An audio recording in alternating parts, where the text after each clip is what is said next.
Welcome to American Education FM, everybody. I'm Dr. Sean Brooks. Okay, welcome back, everybody. Happy end of the week. Here we go. Lots to get to. No chance I get to all of it. Certainly everything that's happening and all the things that are being revealed right now. But let's give it a shot here. First of all, this was a theory that, of course, I brought up a long time ago. I know I'm not the only one to think about this, but now globally, certainly when it comes to the Ukraine-Russia back and forth and what's really happening with that, and then, of course, all of the so-called NATO leaders at the White House earlier this week, there's now the discussion, of course, about security forces and what Ukraine is going to receive as far as quote-unquote security forces are concerned.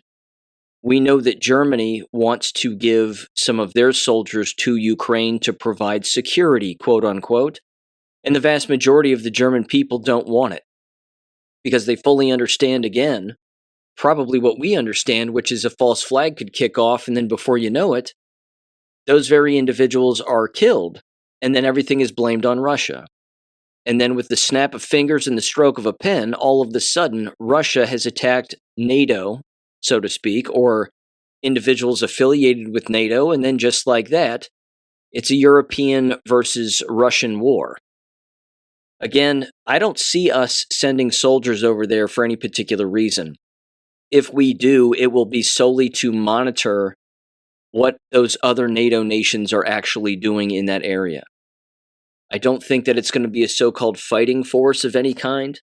Boots on the ground, as the term constantly gets used. I think it will be more of a surveillance kind of approach to basically, again, attempt to make sure, and I say attempt to make sure that some kind of a false flag attack doesn't take place in order to say, hey, look, Putin broke the agreement, there's been no ceasefire, there's been no end of the war, he just attacked NATO soldiers and blah, blah, blah. Again, I wouldn't put it past, I'll put it this way, I wouldn't put it past the enemy, of course, to do such a thing and to set them up, because that's basically what their original plan was. Their original plan, as I've been over before and as you know, was certainly to set up a false flag attack to then invade Russia.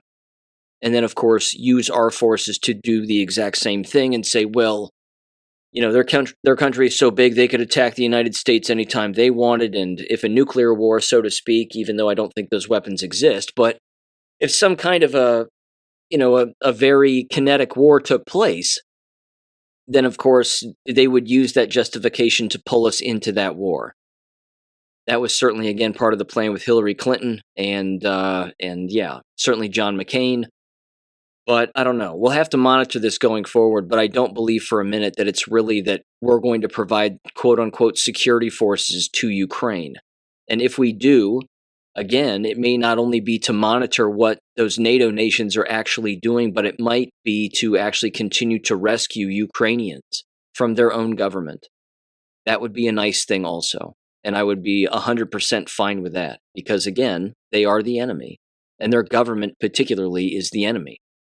Again, endless footage, as I'm sure you've seen and certainly heard, of Ukrainian army officials kidnapping men off the street.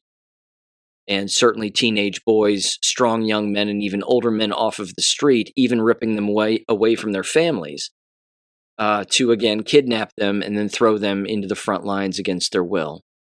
So this is something that is happening, and it continues, I think, to happen. But yeah, just wanted to mention that real quick, and we, of course, will have to see what that ends up meaning in the long run here. Let me read this too. More classified documents are going to be released, certainly from Tulsi Gabbard, among other individuals.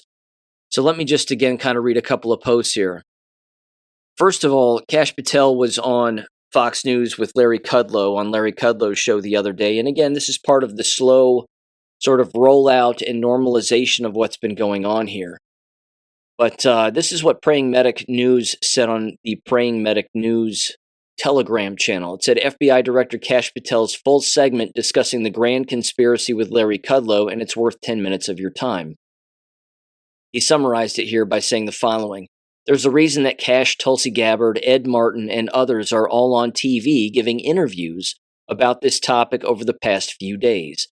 Guess we will just have to wait and see why. Cash confirmed that without a doubt the FBI knows Obama and Hillary were the head of the snake. He ended the interview by stating, quote, "We are going to rout out any sort of corruption, especially public corruption, because that's what President Trump promised the American people. And that's what this FBI is going to deliver, whether it's mortgage fraud or public corruption. And we've got a lot more public corruption cases that we're building here as we speak," unquote. And then again, Praying Medic wrapped up and said, "What a time to be alive. We're witnessing the takedown of the largest criminal enterprise in American history." Well, I think the Jewish lobby is the largest criminal enterprise in American history, but either way, I get what he's saying, and yeah, it matters. There's also John Solomon again. He's been making the rounds as well on TV. Again, Praying Medic News said the following. In addition to his document release about the Clinton Foundation, John Solomon is releasing more documents tomorrow that will show the redactions in the previously released documents about James Comey, where he said, quote, "I believe because of the good work of Kash Patel and Pam Bondi, we're going to get to see what's behind those redactions. I think it's going to shock people. I think we're going to see some pretty clear evidence that the lieutenants working for James Comey were what they were told to do." Says, "I think when people see it tomorrow, they'll give a real shock, or get a real shock rather, of just how much evidence the government had and didn't pursue." Again, that wrapped up there, but we've known this again for a very long time. We've fully understood, again, the levels of crimes that have been out in the open that those individuals in those positions openly had at their disposal. They could have made prosecutions. They didn't. They chose not to. It was an entire one-sided political game. Everybody knows that. But again, now at least the documentation is out there for everybody to literally see in the writing of their own hand, which is good. Couple other things here from Praying Medic News. Again, I follow them on Telegram also, but they said the following here, and this is a big deal too. We knew that this was going to take place, and again, it shoots down Letitia James's entire fake prosecution of Donald Trump. But a New York appeals court has thrown out the $515 million judgment against President Trump in the civil fraud case brought against him by Letitia James, which, yeah, it was fake. It was all fake to begin with. It was all fraudulent. And Letitia James is going to get hers when this is all said and done. And then finally, there's this, which is also a very interesting move, and it's a move that was played in Donald Trump's first administration. He said the following here, Pragmatic News did, to get around the Senate's unwillingness to approve President Trump's U.S. attorneys, POTUS has developed a new tactic. Although not necessarily new, but he's employing it rather yet again. It says he appoints interim U.S. attorneys who serve for 120 days. When that term ends, district court judges appoint their own U.S. attorney. That person is then fired by the DOJ, and Trump appoints an acting U.S. attorney for 210 days. This is exactly what they did with Alina Habba, and it worked. They appointed her. She served 120 days. The local district court cut her loose, and then the DOJ cut them loose, and then they appoint Alina Habba again. There's absolutely no reason why this play won't be made time and time again, because it can be. Again, so-called recess appointments, if you recall that phrase. It's a very real thing, and it certainly is a good thing. For example, again, in Donald Trump's first administration, the holdover was Sally Yates. She was the acting attorney general from January 20th of 2017 for about 10 days later after that, because, again, she got cut loose for failing to act on an executive order from Donald Trump. And then he installed Jeff Sessions. Jeff Sessions served for approximately, I'd say, well, let's see, over a year, almost 2 years, theoretically. And then after him, it was Matt Whitaker, and he served from November 7th to February 14th of 2019, November 7th of 2018 to February 14th of 2019, and then William Barr after him, and then Jeffrey Rosen toward the end of Trump's administration after the stolen election. So there were 5 individuals in total, just as acting the heads of the DOJ. So being able to do this again with U.S. attorneys is a rather easy move to make, and they've figured out how to do it, and they know how to do it, and they're going to keep doing it. And I like it. It's a good move. Now, there's also this, and I wanted to make mention of this too because it's suspicious and potentially terrible, is the fact that there are stories out there now saying that the IDF in Israel is interested in recruiting individuals in the United States to serve in their army because of shortages within the Israeli army and defense forces.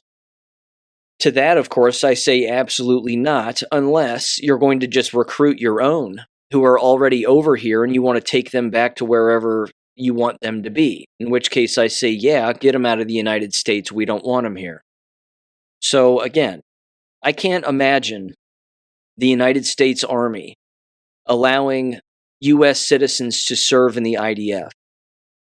Although it happens, of course, at the congressional level with Brian Mast being a congressman and having served with the IDF, but being an American citizen and serving again in the House of Representatives. He's a piece of trash, and I fully understand that. I just can't imagine your average American saying, yes, I want to go serve with the IDF as a part of the American forces. We are not one and the same, nor are we supposed to be. And as you know, and as I've said before, this has to be the dividing line here. This has to be the thing that stops existing. It's tiresome, and it's ridiculous, but it just has to end. The simple fact, again, that this would be even discussed, let alone entertained, is gross to me, but it is a discussion, and it is something, again, that apparently is happening, certainly at face value. Now, let me mention this very quickly before I head on to a couple of other things geopolitically. Tucker Carlson on his show the other day had a guy by the name of David Collum, or Dave Collum, on his show, and he's a professor of chemistry at Cornell University. Again, talks about, of course, chemistry, chemical biology, economics, things of that nature. You know, outspoken dude, good for him. You know, it's hard to come by, certainly when it comes to quote-unquote higher education, so to speak. But they got in a little discussion as to what Q meant, and right out of the gate, they mispronounce it, and they call it QAnon. Again, they really don't know what they're talking about. Certainly, David Collum doesn't. And I would say of the two of them, Tucker takes more of a lighter approach to it. However, he agrees with Dave on things that aren't real about it, and it's evident that both of them never read the posts. I would say that Dave Collum basically gets a little more angry regarding the whole thing and dismisses it, which that right there, again, is part of the problem. And that's part of the tells, so to speak, that when an individual doesn't know about a particular thing, they just blindly dismiss it, or they'll get really angry and loud about it, certain that they know what they're saying, when in fact they probably don't. And it's rather evident that they don't. So I just want to play this quick little exchange, of course, that's making the rounds on X and on Gab even.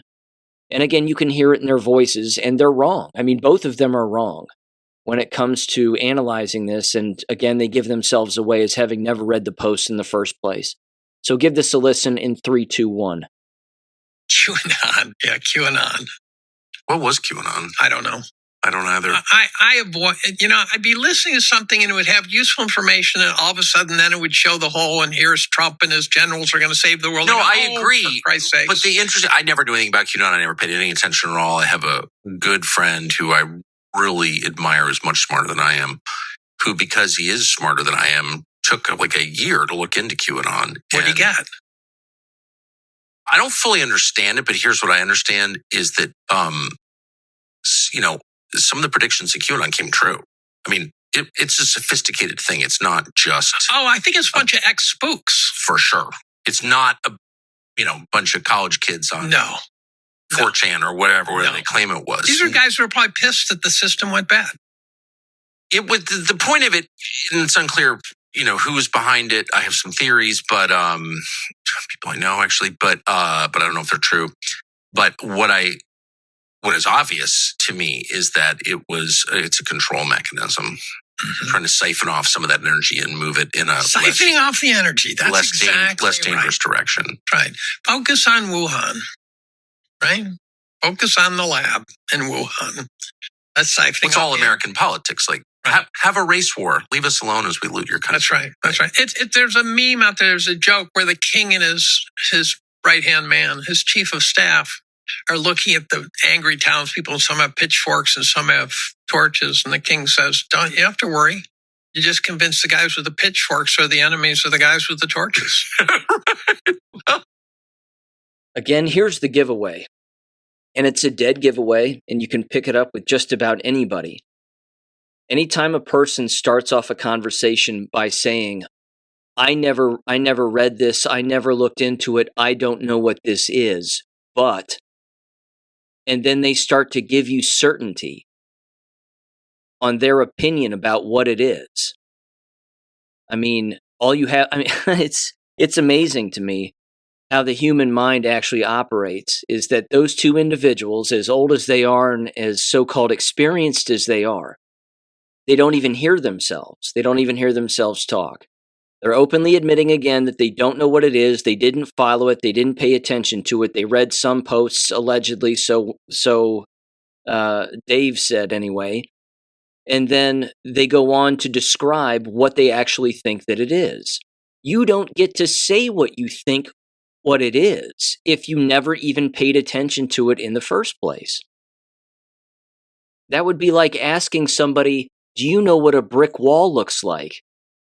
And they go, well, I don't know what bricks are. I don't know what a wall is, but here's what I think a brick wall is. And here's what I know a brick wall to be. It's absurd. Again, it's like having a child draw a dog. Draw a dog, a picture of a dog on a piece of paper with a pencil. They'll say, well, I don't know what a dog looks like, but here we go. And then they start drawing and they go, this is what a dog looks like. It's like, wait a minute, you just said you didn't know what it was. Again, this is the problem. There is no QAnon. There are Q posts and then anonymous people, and then that's it. There are even Q posts that say that specifically. There is no QAnon. There is no whatever. There is just Q, and then there are anons, and that's it. But it's even, as you know, more in-depth than even that. It's not a bunch of spooks, ex-government people who are upset with the system. That's not what it is. It's a military operation. It's a very in-depth, direct military operation designed to wake people up and not distract people, like Dave, the professor there, was indicating, that you should only focus on Wuhan or don't focus on Wuhan or whatever take he was attempting to justify there or to point out. The fact is, again, that if anybody was paying attention to the Q posts and reading them and doing their own research and learning about it at the time, would understand that by the time 2020 rolled around, it was predictable what the bad guys were going to do. We knew what was going to happen. We knew that they were going to engage in tyrannical lockdown measures. We knew that they were going to roll out with shots, and we already knew to not trust these people, which means don't do what they say.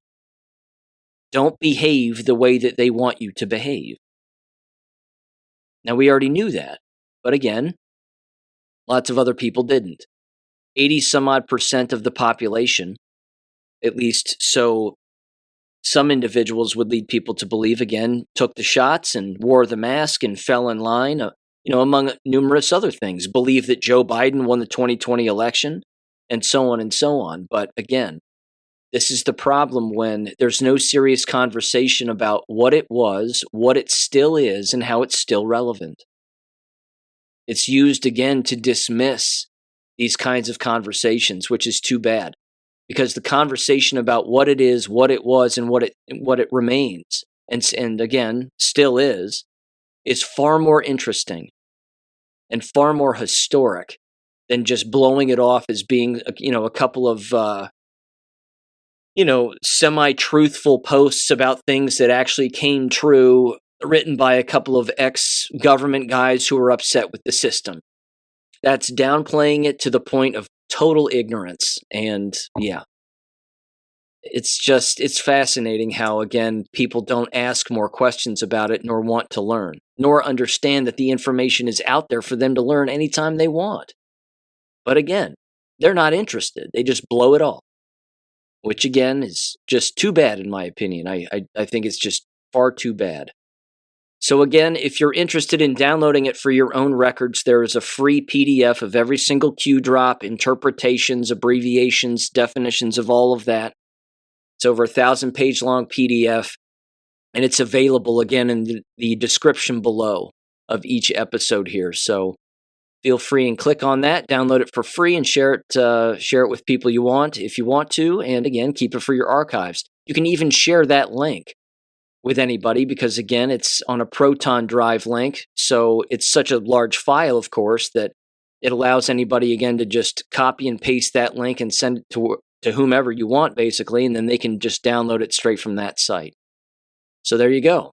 Maybe Tucker should give it a read from the very beginning. That'd be nice. Maybe, again, the professor could do the same too. Okay, this is from twitchy.com now. And this is important because with all of the ICE busts that are being made across the United States, they're rescuing endless children from sex trafficking rings and child trafficking rings. It says that thing that never happens. ICE rescues 10 children in Nebraska's sex trafficking bust. There were 27 victims, including 10 children from an illegal alien-run human trafficking ring in Nebraska. They were kept in cockroach-infested rooms, disgusting conditions, it says here from Libs of TikTok. Children and adults were sex trafficked, 5 illegal aliens were charged, and law enforcement seized more than $565,000 in cash and illicit drugs. Again, this is one of those things that's been happening in every single state, in particular, again, when they detain these individuals, more specifically, if they happen to detain them at a particular home residence of some kind. Of course, you peel back that onion and you end up finding far more illegality than them just being an illegal alien. Of course, the same is true with the National Guard in Washington, D.C. and what they've been able to do, which again, I think is a very good thing. And a lot of people, again, are theorizing that they're not just there for the homeless and they're not just there, again, for the teens, quote unquote. But again, there are many theorizing that they are there for politicians and even, again, to have a presence there so that when individuals are arrested, that there's already National Guard. And again, as we now know, there's other National Guard from other states that have been deployed to D.C. as well. Not to mention there's nothing keeping them from being activated within other cities, if and when those other cities, of course, are directed by the president to basically show up and clean house. That would be a nice thing, but we will have to wait and see on that one also. With that said, let me move on to this here before I get into education, although this is specifically tied to it. There was an article that was sent my way having to do with property tax exemptions. Now, some people are going to find this a bit boring, and I fully understand. Talking about taxes and money changing hands and things of that nature isn't everybody's cup of tea, not to mention it makes a lot of people angry, and rightfully so. This will probably do the latter. This is going to upset a great deal of people because, as it turns out, certainly in the state of Ohio, if theoretically not everywhere, what places are taxed and what properties are taxed is rather selective. And that tax burden, of course, is pushed on average citizens at the expense of either the poor or corporations and individuals, again, that possess a great deal of property, certainly, again, when it comes to a corporate office or something along those lines. This was from Cleveland.com on August 17th, and it was titled, Property Tax Exemptions in Ohio. Who pays when others don't? It says, from the sprawling campus of Cleveland Clinic to the smallest rural church, from gleaming office towers with abatements to rental houses with homeowner credits, millions of acres in Ohio carry a lighter property tax burden.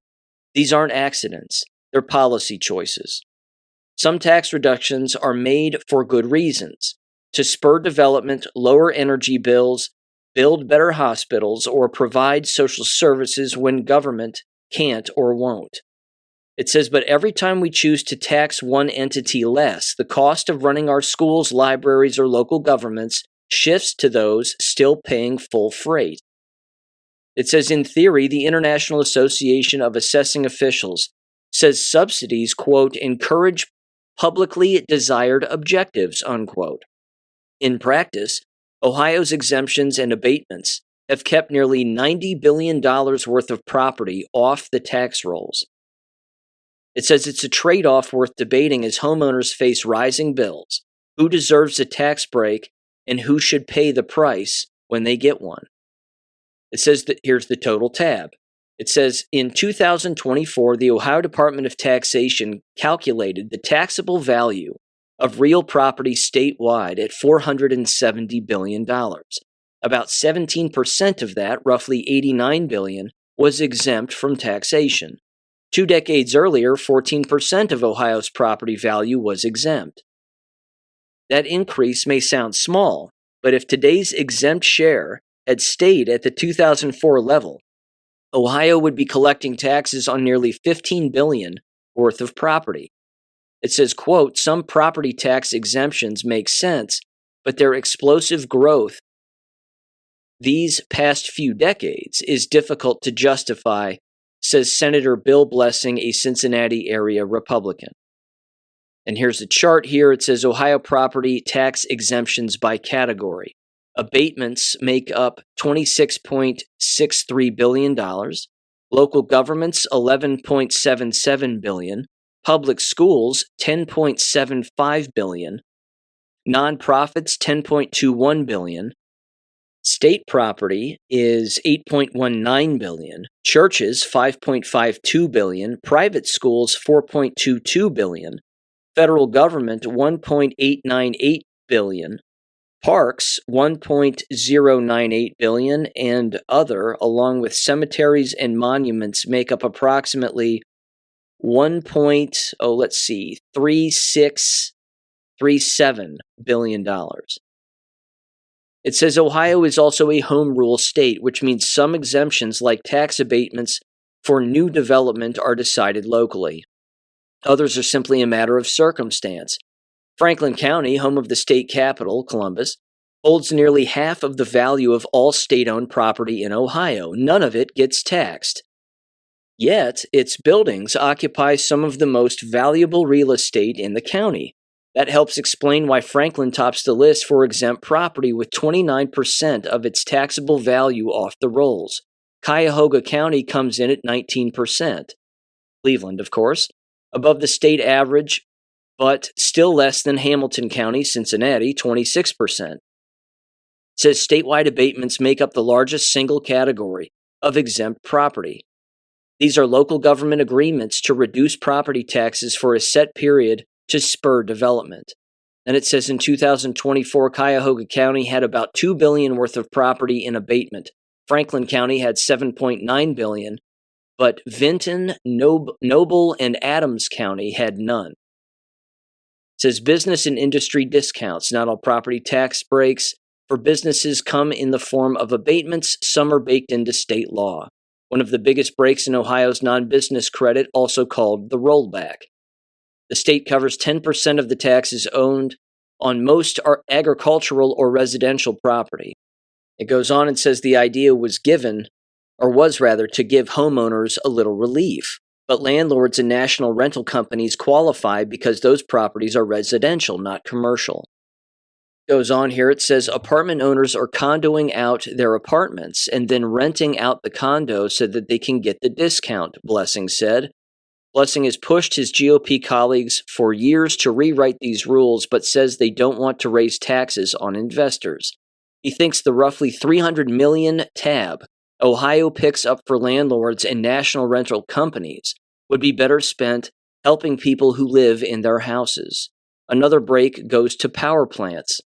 Under the recently passed House Bill 15, plants that upgrade equipment or build new capacity can qualify for sharply reduced property taxes on those improvements. Supporters say the change will encourage investment in energy infrastructure, a priority as electricity demand grows, with more data centers and artificial intelligence facilities coming online. But some local officials worry about the trade-off. Communities, quote, that have power plants are going to get gutted, Lake County Auditor Chris Galloway said. Galloway, who serves on Governor Mike DeWine's property tax work group, also questioned why lawmakers allowed these companies to self-disclose their upgrades to claim the discount. We need more power generation, Galloway said, but we had no reason to give away the farm on taxes. Again, this entire tax discussion, it's over flippin' whelming, but it's all crime. It's just all crime. This article wraps up here. I'm just going to kind of skip to the end. It says winners and losers. It says sometimes the squeeze doesn't come from tax breaks, but from how development unfolds. In Licking County, Granville Exempted Village School District Superintendent Jeff Brown told lawmakers in June that his district is starting a $9 million annual shortfall. Granville sits near Intel's mega project, and the city of Heath annexed farmland inside the district for 540 homes. Granville residents had no say, but the school will have to educate the estimated 800 children who move there, quote, with no financial assistance from either the city, the developer, or the state. It says, quote, the Granville community is powerless to stop another community and developer from exploiting the taxpayers of our district, Brown said. That left Granville with three choices: raise taxes, cut services, or convince lawmakers to change the rules. Granville's experience isn't unique. Across Ohio, similar situations quietly shift tax burdens in ways most residents never see. Property tax bills don't have a line item for the portion you pay for someone else, unquote. I would also add this. It's much like the affordable housing nonsense that always takes place. Who do you think picks up those taxes? It's not the individuals who are being moved into that quote-unquote affordable housing. That tax distribution has to be spread among other property owners, which means other property owners who again, have an income and a substantial income. They're the ones, again, paying for all of this so-called affordable housing. Not to mention, again, all of the massive properties that were brought up in that article who are tax exempt. I mean, somebody is paying for that property to exist there. And that's just passed on to the burden of every other property owner, not the actual corporation itself, who could clearly afford it.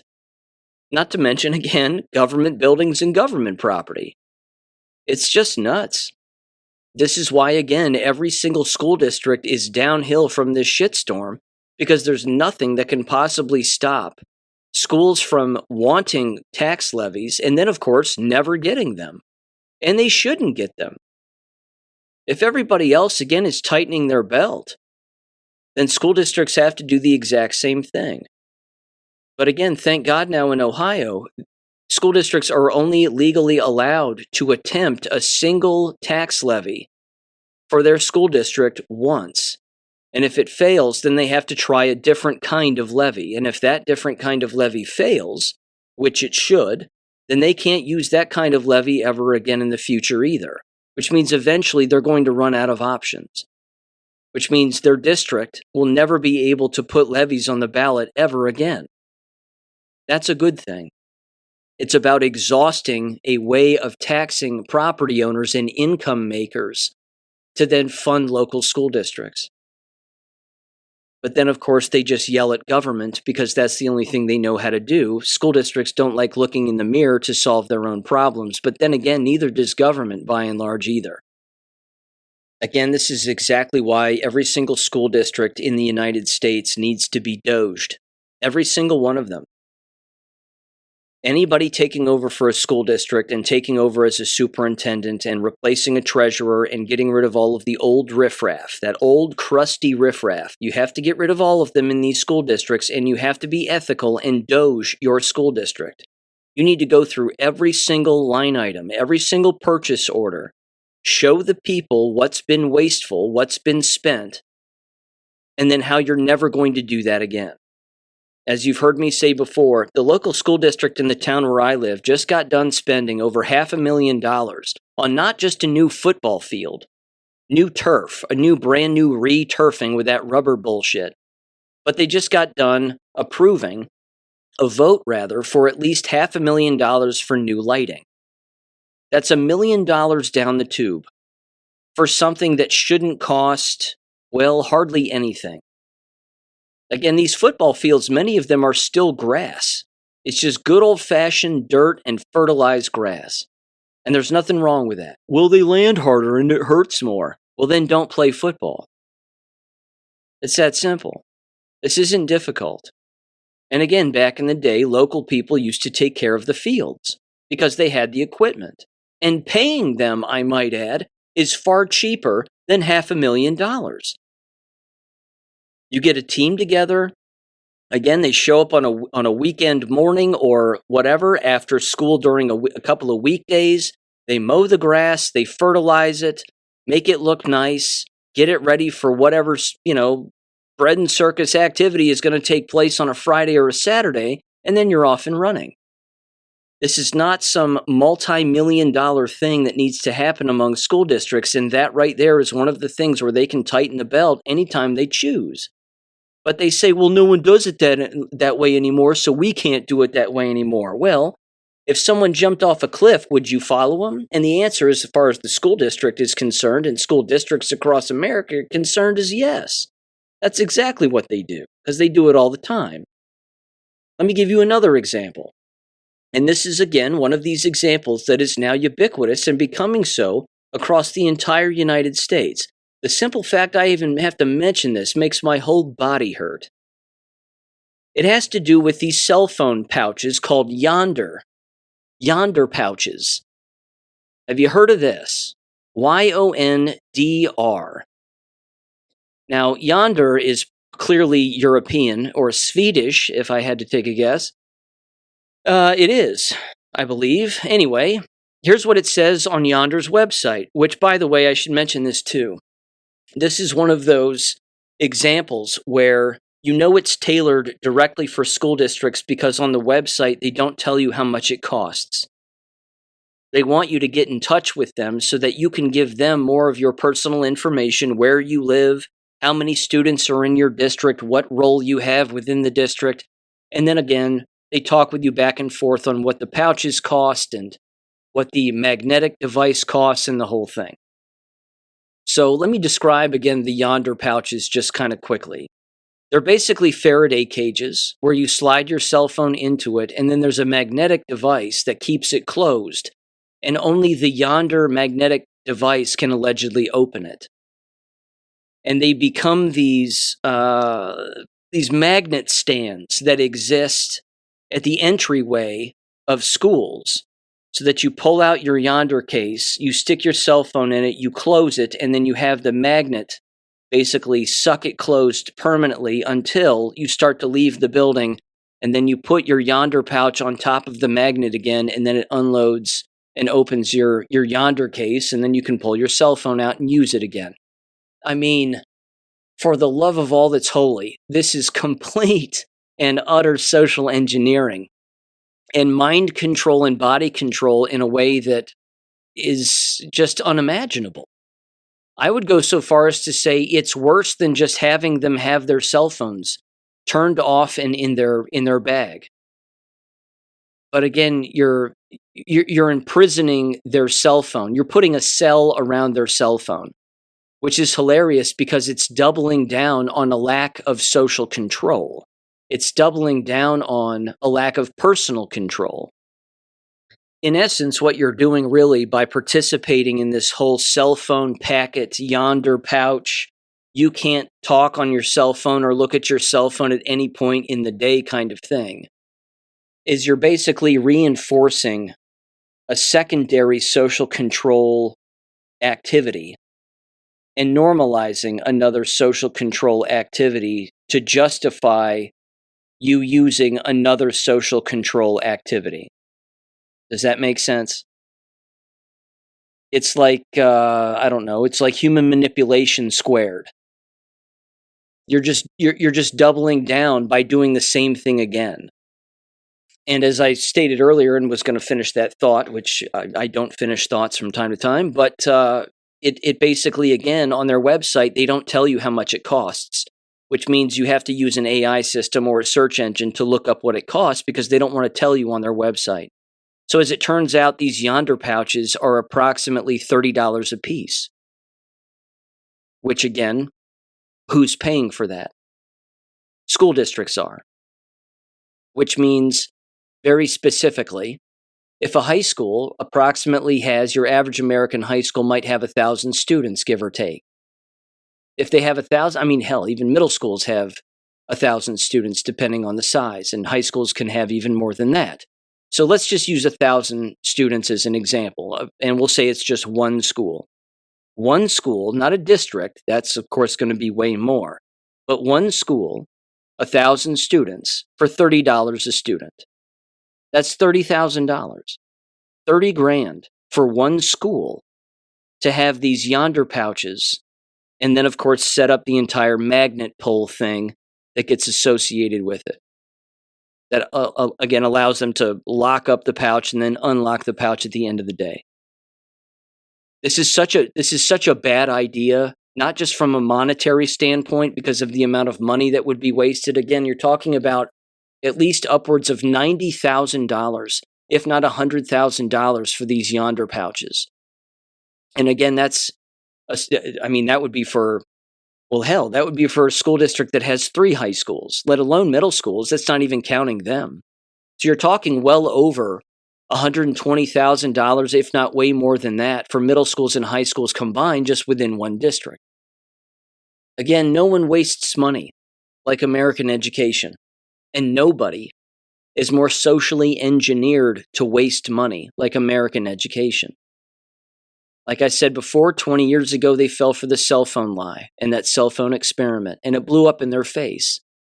So much so that approximately 8 years into that experiment, they all across the United States, again, decided to adopt cell phones and basically stop disciplining students for cell phone usage.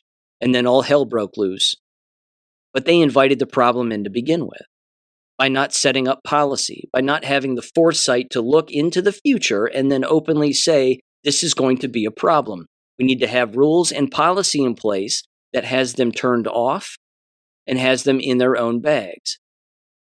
Because again, they couldn't think down the line, someone's going to see this policy taking place and then take advantage of all of these school districts from a monetary standpoint and a social engineering standpoint, to the point where they create a pouch that has to be paid for by taxpayers, wasted by school districts, to then have a student, a human being, put their device into a pouch because they apparently lack the ability to have any social control whatsoever. There's no inner monologue going on where they say, okay, I'm just going to turn this off and leave it off and whatever else. I might check it during lunch and then turn it back off and finish my classes and then turn it back on at the end of the day and then go home. You have to let the environment completely control your ability to communicate with anyone, in particular in an emergency. Again, what are you going to do in an emergency? People get on my Twitter account all the time and start asking those questions when I post something about this, and it's a justifiable question. How on earth can you bust open one of these pouches if you can't get to it in an emergency and you need to call somebody in an emergency? You're screwed. And people think this is going to make them what? More safe? It's just nuts to me. It's absolutely nuts. Let me play this local Cincinnati news station, WLWT Channel 5, where again they're talking about these specific cell phone policies, of course, and these Yonder pouches as well. This was sent my way by a listener of the show. Thank you for sending this. Give this a listen in 3, 2, 1. Returning now to our back-to-school coverage with our area's biggest district kicking off the new year today. And our co-anchor, Stephen Albritton, live at Ethel Taylor Middle School. So, Stephen, you have an important reminder about the rules for cell phone use. Yes, I know they are attached to us. I'm holding one right now and I have another one in my pocket. That's just the world we live in. But when you go inside a school, they can become a very big distraction. Ohio passed a law where every district needs to have a cell phone policy, and CPS, right along with that, is choosing to continue their use of those Yonder pouches. Now, you may remember them. They're kind of awkward looking. I believe they're green, but it's something that keeps kids focused on what they're doing right in front of them. They have the special magnetic lock on them that keep the phone sealed up all day until the end of the day. And Yonder has grown in popularity with many other districts doing the exact same way to keep them put away and keep the students engaged in classwork and not engaged on their phones. Ohio's new law requiring schools to ban cell phones is in effect, but CPS got ahead of it with their policy last year.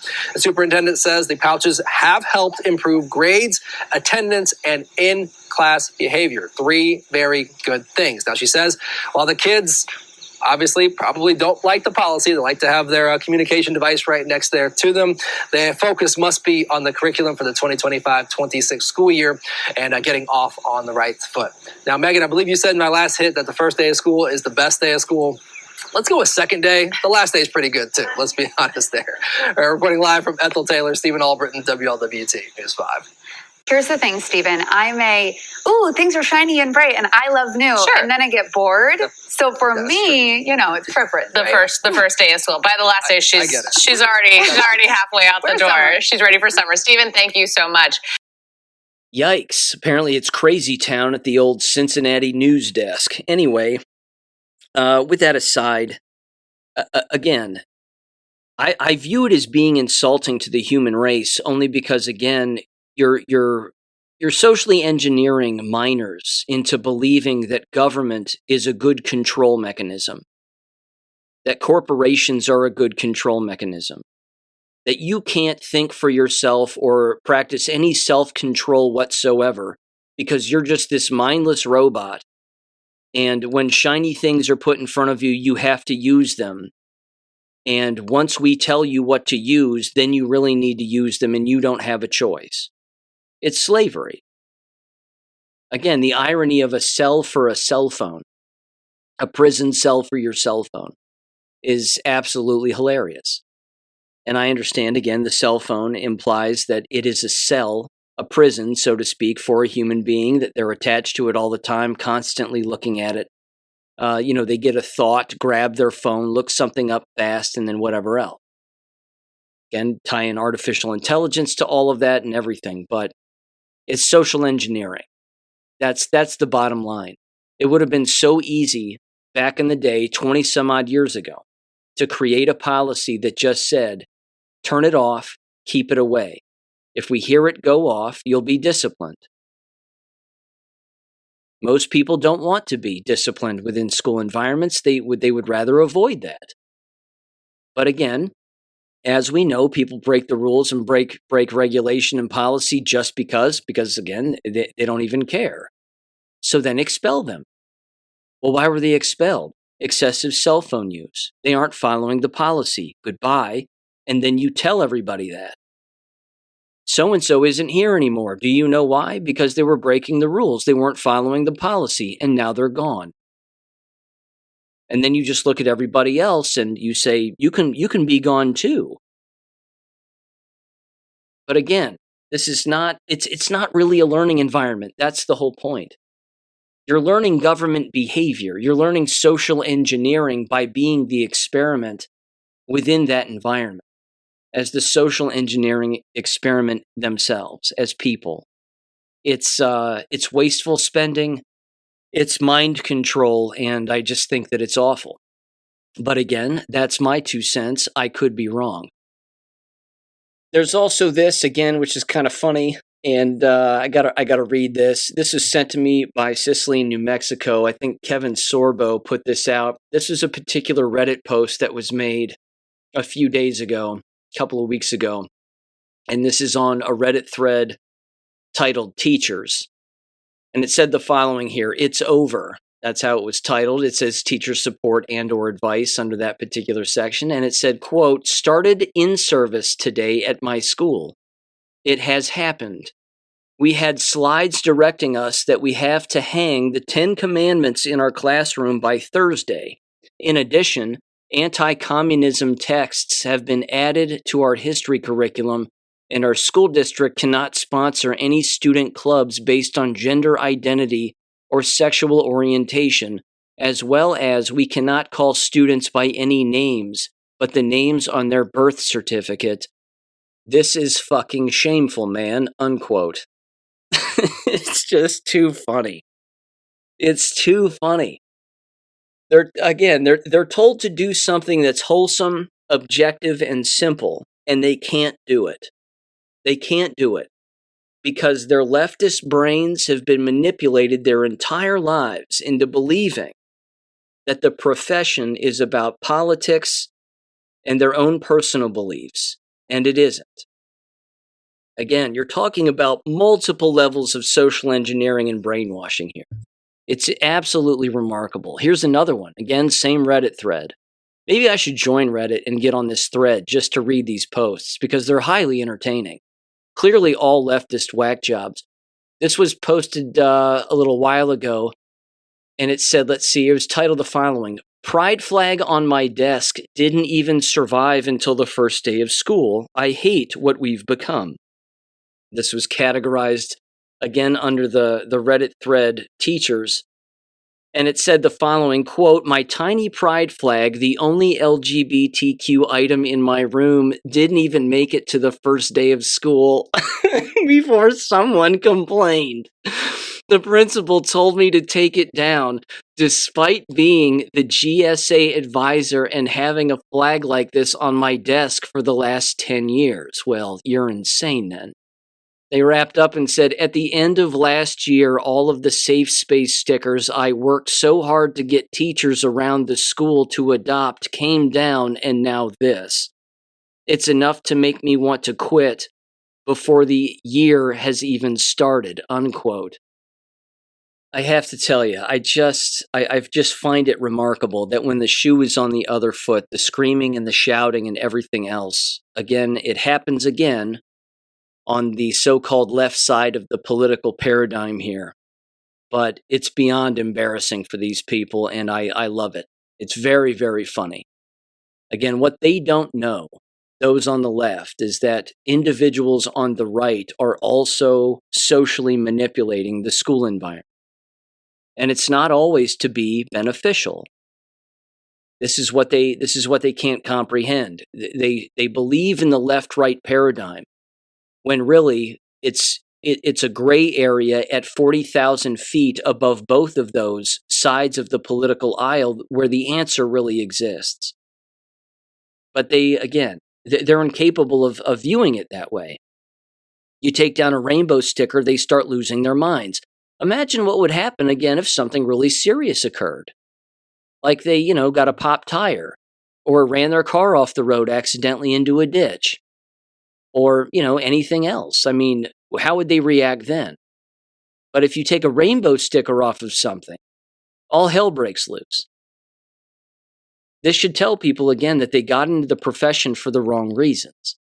That they're incapable of consistently learning what the truth is and finding out what the truth is.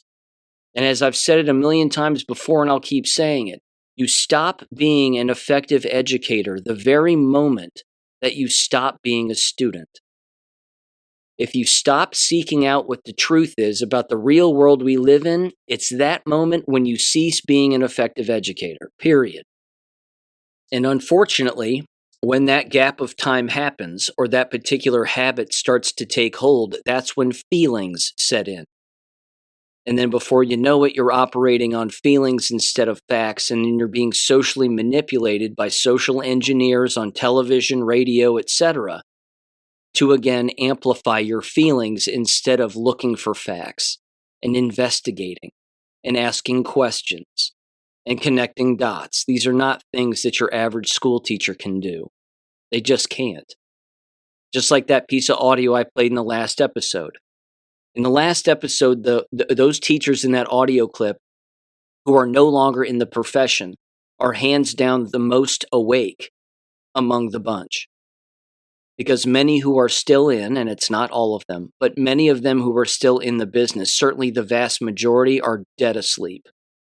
They have no idea what's really going on in the real world, while they're being actively brainwashed and socially manipulated, and then, without even thinking about it or knowing it, passing that on to the students that they are legally in charge of and responsible for during a day.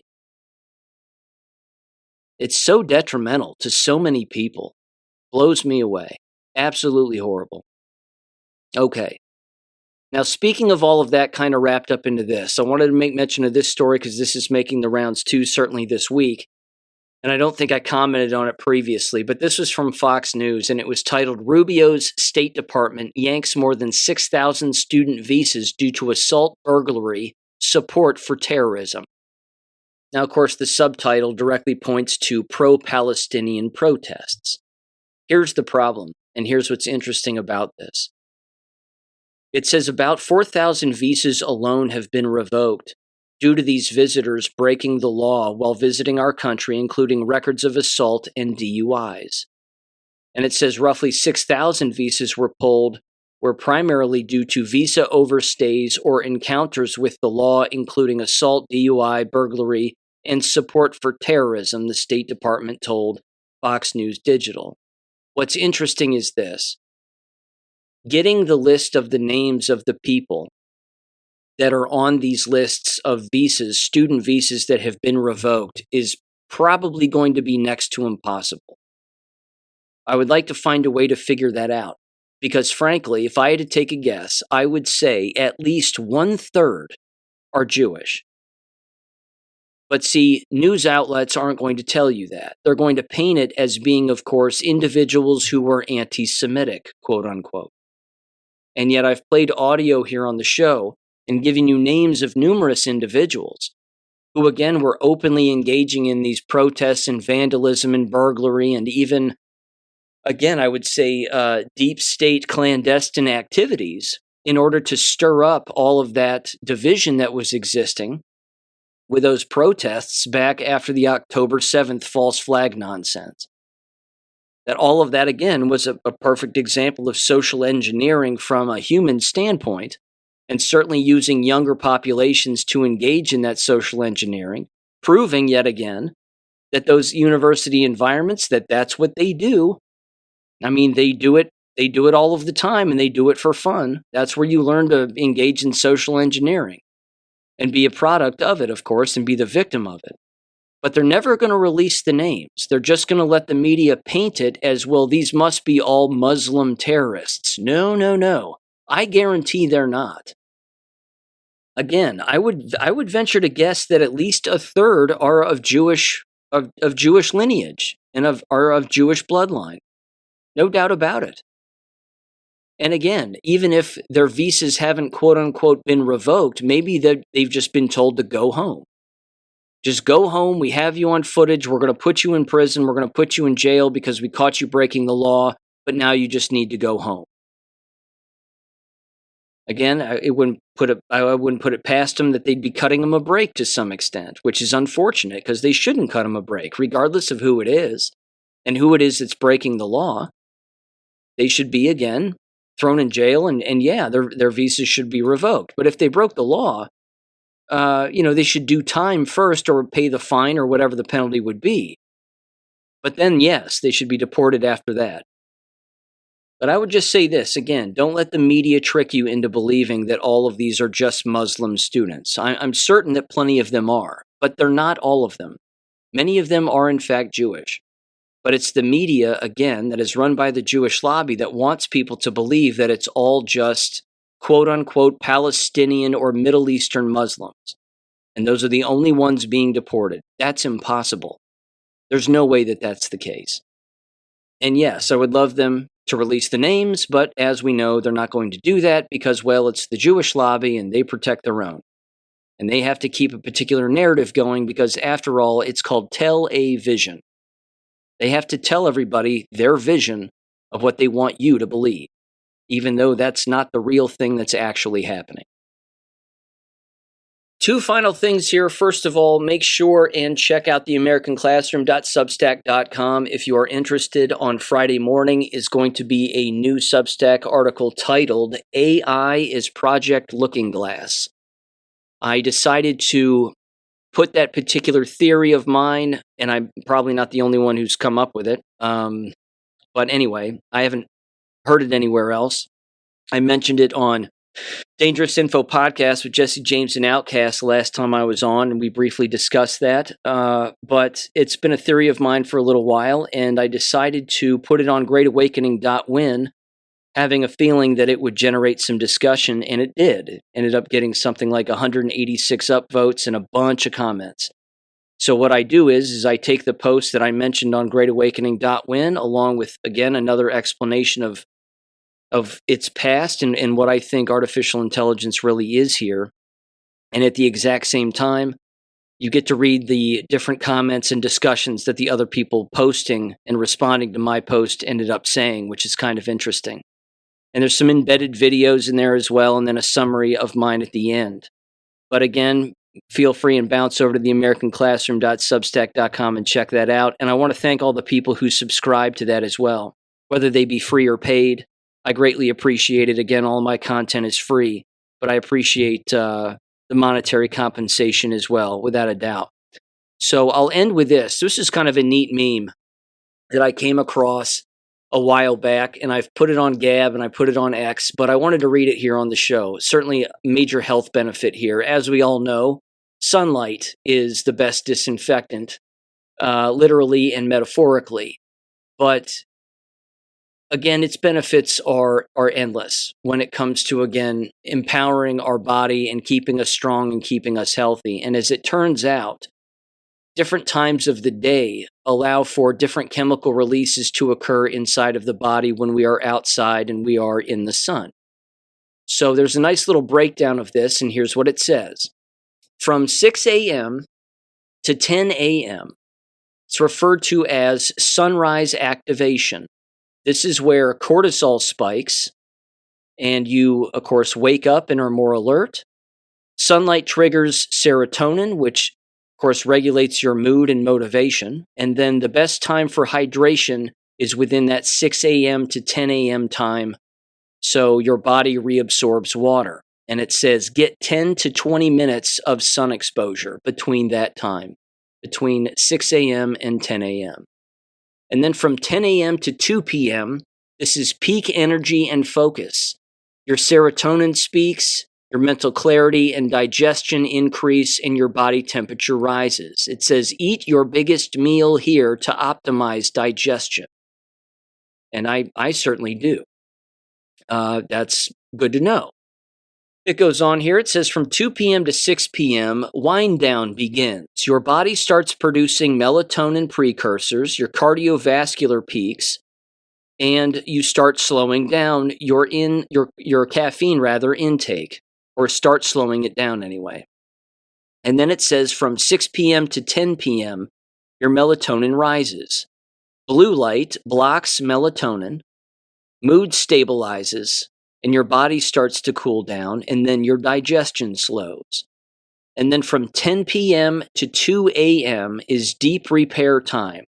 Your melatonin peaks, which is your deepest sleep.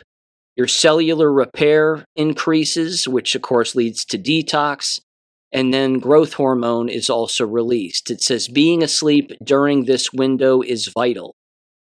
And then you're back to 2 a.m. to 6 a.m. in the morning, which is reset and prepare.